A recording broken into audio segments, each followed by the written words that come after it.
Hi guys, welcome to Ufye Padhai. I'm Lavanya and today I'll teach you a conjunction in German. The name of the conjunction is und. Und means and. Hindi में translate करेंगे तो और. And what's a conjunction? Quickly tell me. A word that joins two sentences, basically एक शब्द जो दो वाक्यों को जोड़े. Correct.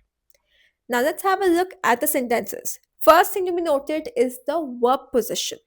So have a look over here in the first sentence hören, sprechen, kaufen.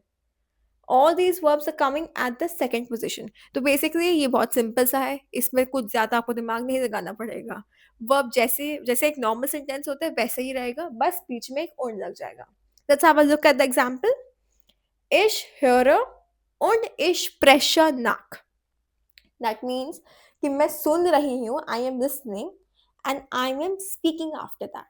And मैं उसके बाद बोल रही हूँ तो अब एक चीज नोट कीजिए यहाँ पे मैंने यहाँ पे इश्क को ब्रैकेट में लिखा है any guesses why quickly think इश höre und ich spreche nach कुछ कॉमनैलिटी है द सब्जेक्ट इज सेम मैं सुन रही हूँ मैं इसके बाद बोल रही हूँ I am listening and I am speaking after that तो सब्जेक्ट क्या है इश ही है सेम ही है तो मैं बोल रही हूँ आई मीन मैं सुन रही हूँ फिर बोल रही हूँ I am listening then speaking तो यहाँ पे क्या हुआ कि क्योंकि सब्जेक्ट सेम था that's why we could avoid the repetition of it ये इश बोलना इसलिए ऑप्शनल क्यों है ब्रैकेट्स में लिखा हुआ है मतलब ऑप्शनल है ऑप्शनल क्यों है क्योंकि सब्जेक्ट दोनों सेंटेंसेस में सेम है मैं ही सुन रही हूँ मैं ही बोल रही हूँ but let's have a look at a sentence जहाँ पे सब्जेक्ट डिफरेंट है Ich kaufe das Buch.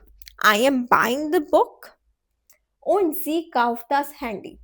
And she is buying the phone. अब वर्ब सेम है यहाँ पे काउफन मैं बुक खरीद रही हूँ वो फोन खरीद रही है वर्ब तो सेम है तो इसको वर्ब से कंफ्यूज मत होना वर्ब सेम हो या डिफरेंट हो इससे फर्क नहीं पड़ता फोकस किस पे है सब्जेक्ट पे है I am buying the book she is buying the phone two different people two different subjects ish and जी That's why even though the verb was same only, we had to repeat, we had to speak the subject. तो इसको कभी भी ऐसे मत सोचना कि verb different same ये लॉजिक्स नहीं वेरी सिंपल सब्जेक्ट अगर सेम एक्शन परफॉर्म कर रहा है या फिर सेम चीज़ के बारे में बात हो रही है तो फिर सब्जेक्ट का रेपिटेशन हम अवॉइड कर सकते हैं सब्जेक्ट अगर डिफरेंट है तो आपको बोलना पड़ेगा एंड ओन क्या आता है बीच में आता है दो सेंटेंसेस के तो अगर und नहीं होता तो ये सेपरेटली क्या होते हैं Ich kaufe das Buch. Sie kauft das Handy. Ich höre und ich spreche nach. तो अब हुआ क्या und सिर्फ बीच में लग जाता है तो वर्ब पोजीशन हमेशा सेकंड ही रहती है वेरी सिंपल याद तो हो गया होगा आराम से है ना इजी सा था ये तो so thank you so much for watching till the end please subscribe to my channel like and share my videos see you in the next lesson bye bye